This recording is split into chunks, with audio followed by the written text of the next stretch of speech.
मैंने इनको चैलेंज दिया कि अगर आप हमारे सामने अगर ये आप करके दिखा सकते हो तो हम आपको 1 लाख रुपए देंगे। यही करेंगे। वैसे तो हम आंख बंद करने का तरीका हमारा अपना होगा, चाहे हम चश्मा लगा के बंद करें, रुई लगा के बंद करें, या ऐसे में ऐसी भी पट्टी। आंख को अपने तरीके से मैं एक बात बताऊंगा, किसी भी एक बंदे को यहाँ जाके या आपके किसी एक बंदे को अपने तरीके से एक बार पट्टी बांध के देख लो, अगर उसको पहले कि ऐसे ऐसे करके सब देख, क्योंकि हमारे बच्चों को जब कंसंट्रेशन कम होगी तो नाक से सूंघेंगे वो, कान से भी देखेंगे वो, नाक से सूंघेंगे, ऐसे करेंगे तो वो सोचेगा कि यहाँ से देख रहा होगा। तो इसका सॉल्यूशन है कि यहाँ पे हम पहले रुई ही लगा देंगे। ये चश्मा है जब आदमी पानी में तैरता है, नहाता है, स्विमिंग करता है, या स्विमिंग वाला जो खेल करते हैं उनके लिए जिसको आगे से दिखता रहे, आंखों में पानी ना जाए। तो ये जहां जब रूम लगा देंगे तो ये दिखने का रास्ता नहीं रहेगा।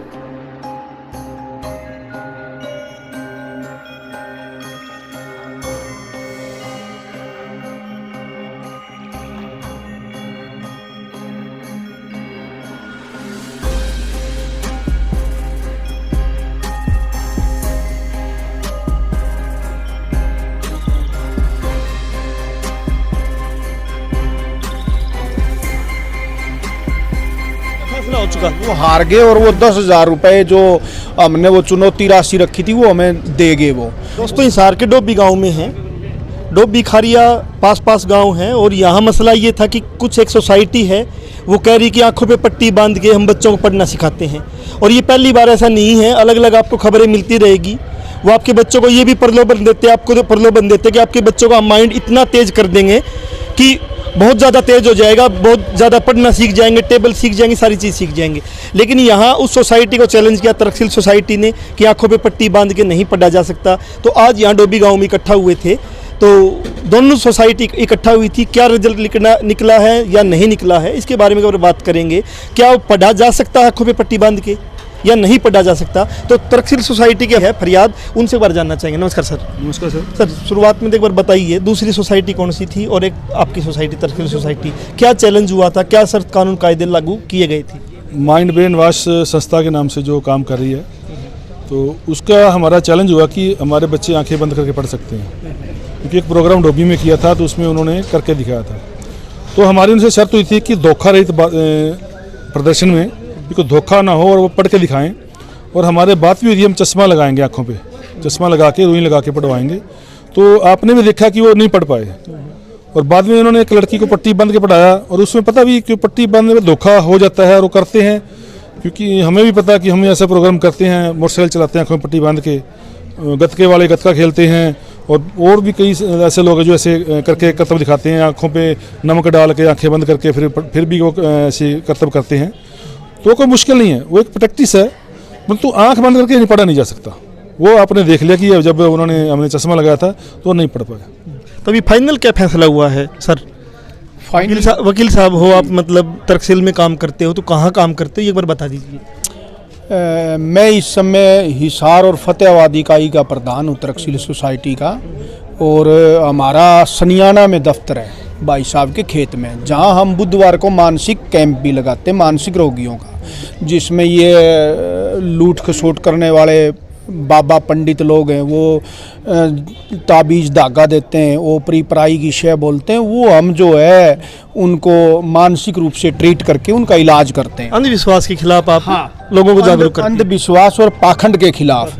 तो ये काफ़ी लंबे समय से सोसाइटी हरियाणा में ही नहीं पूरे हिंदुस्तान में काम कर रही है, बल्कि पूरे वर्ल्ड लेवल पे काम करती है। तो हमें सुना भी है कि कुछ सोसाइटी चैलेंज करती है कि इतना इनाम भी रखती है कि अगर कोई कुछ चीज़ें साबित कर देता, तो जैसे कोई अंधविश्वास साबित कर देता है तो आप चैलेंज भी करते, कितना इनाम, एक बार दर्शकों को भी पता चल जाए।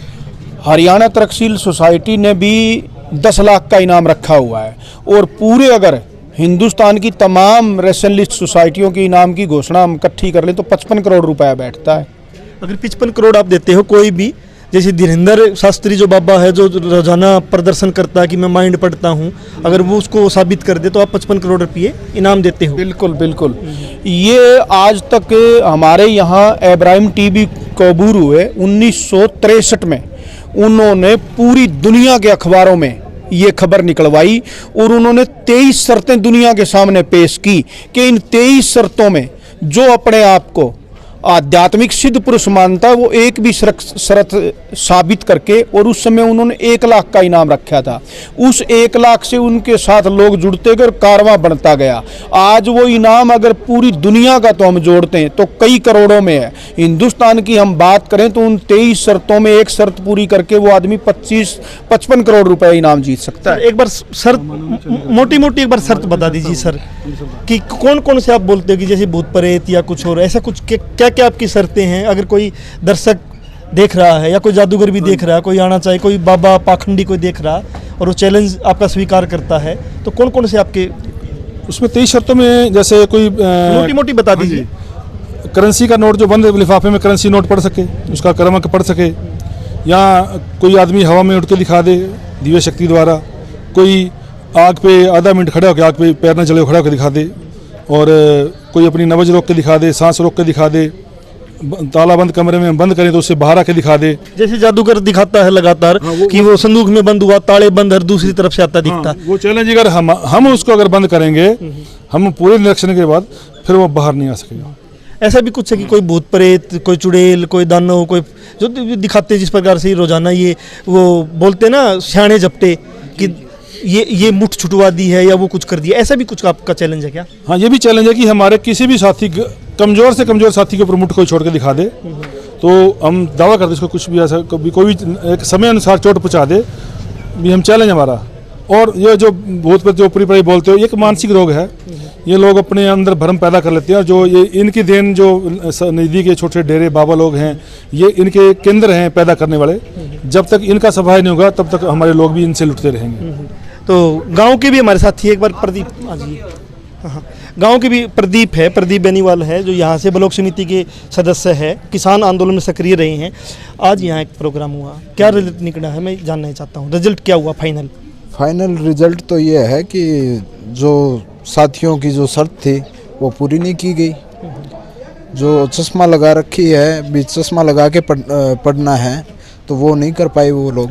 तो अभी फिर शर्त कौन जीता है, या कोई आगे का टाइम दे दिया गया, या क्या मामला हुआ अभी तो ये जो तरक्सिल सोसाइटी वाले साथी है आए हैं, इनने जो शर्त रखी वो पूरी नहीं हुई, पर 10 दिन का टाइम मांगे है दूसरी। तो 10 दिन के बाद फिर दोबारा होगा गाँव डोबी में ही, और उसके बाद में पता चलेगा कौन जीतता है। तो दोस्तों हम बताना चाहते हैं, लगातार अंधविश्वास जब आप देखोगे आपके आसपास में होगा। आसी में एक मैं थोड़ा सा जिक्र कर देता हूँ, एक मंदिर है, वहाँ लगातार मीडिया का भी जो रूप होता है ना अंधविश्वास फैलाने में, कि एक वो पेड़ है, फरीदाद साहब बता रहा हूँ, आसी में एक मंदिर है, वो एक पेड़ है, दूसरे पेड़ के सारे वो खड़ा है, पीछे नीचे से गड़ गया वो, मीडिया उसको दिखा रहा है कि ये यहाँ की ताकत है कि पेड़ देखो हवा में झूल रहा है, जबकि वो दूसरा पेड़ नहीं दिखाते जिससे वो न्यूट्रिशन ले रहा है, जिससे जुड़ा हुआ है। तो इस प्रकार से जो ये मीडिया भी एक सहारा बनता है अंधविश्वास का। तो आप फाइनल क्या कहना चाहोगे? देखो जी, मीडिया ने आज बहुत कम लोग मीडिया के रह गए हैं जो सच्चाई बताते हैं, और ऐसी अगर धार्मिक स्थान पर अगर ऐसा करते तो उनको वहाँ पीटा मारा भी जाता है जो सच बोलता है। अगर कोई इसको उजागर करना चाहे तो उसके साथ मारपीट भी हो जाती है, आपकी सच्चाई है? जी बिल्कुल होती है। और मतलब ये तो एक जो माली होते हैं, पेड़ से पेड़ जोड़ के पता नहीं कितने एक पौधे के ऊपर 10 तरह के फल लगा देते हैं, तो वो उस विधि से पौधा जुड़ा हुआ और उससे झूल रहा है, वो नीचे से गल गया है। अब उसको चमत्कार बता रहे। और साहब आपको एक और बताऊं, आपने देखा पिपर बड़ होते हैं, दीवारों में ऊंची ऊंची जगह पे होते हैं, उसको तो ज़्यादा पानी की जरूरत भी नहीं होती है, दीवारों में ही पनप जाते हैं वो, और साल में 2 साल में कभी बारिश होती है उसमें पानी पड़ता है तो फिर भी सूखते नहीं है। तो ये वो ऐसे वृक्ष ऐसे बहुत जगह पाए जा सकते हैं, परंतु तो हिंदुस्तान में ऐसे चमत्कार होते हैं, विदेशों में ऐसा कोई चमत्कार नहीं होता। वो उसकी असल तह तक जाके उसकी लोगों को बात सामने करते हैं। तो डोबी गांव से हम रिपोर्ट कर रहे थे। जनमंच के साथ नई अपडेट के साथ फिर हाजिर होंगे। फैसला उस प्रकार से तो कुछ हुआ नहीं है, 10 दिन का टाइम ले लिया गया है, लेकिन हम जो देख रहे थे उसमें यही निचोड़ था कि जिस प्रकार से तरक्सिल सोसाइटी ने आंखें बंद की, उसके वो नहीं पढ़ पाए। उनके अपने तरीके हो सकते हैं, अपनी लैब के तरीके हो सकते हैं पढ़ने के, लेकिन तरक्सिल सोसाइटी ने जो चैलेंज किया था कि इस प्रकार हम बंद करेंगे तो नहीं पढ़ पाएंगे। तो फैसला हो गया आज का फैसला हो गया, आज का फैसला हो चुका। वो हार गए और वो 10,000 रुपए जो हमने वो चुनौती राशि रखी थी वो हमें देंगे वो, और उनके मन में ये रह गया कि कहीं ना कहीं वो अब भी भ्रमित हैं वो लोग। उन्होंने कहा 10,000 रुपये आप जीत चुके हो। जीत चुके हैं हम, आज हम शर्त जीत चुके ही है। आज का ये फैसला हुआ। आज का ये फैसला हुआ है। और कहीं ना कहीं उनके दिमाग में अब भी कोई बहम रह रहा है कि आंखें बंद करने के बाद आदमी पढ़ सकता है, और हम अपनी बात पे अटल हैं, कायम हैं। तो उन्होंने हमारे से 10 दिन का समय लिया है कि हम अपने बच्चों को तैयार करेंगे और इस बार चश्मा लगा के भी हम पढ़वा देंगे। तो हमने उनकी वो चुनौती स्वीकार। अगली बार कितने रुपए का? अगली बार 1-1 लाख रुपए का, 1-1 लाख का हमने वो स्वीकार। आपका तो 1 लाख कब की बार विधान है कि अगर आप हार जाते हो तो 1 लाख रुपए दोगे? 1 लाख रुपया देते हैं। शर्त ये थी कि अगर तरक्सील सोसाइटी हार जाती है तो 1 लाख रुपए देंगे, और अगर वो हार जाते हैं तो 10,000 रुपये जब्त कर लिए जाएंगे। ठीक है।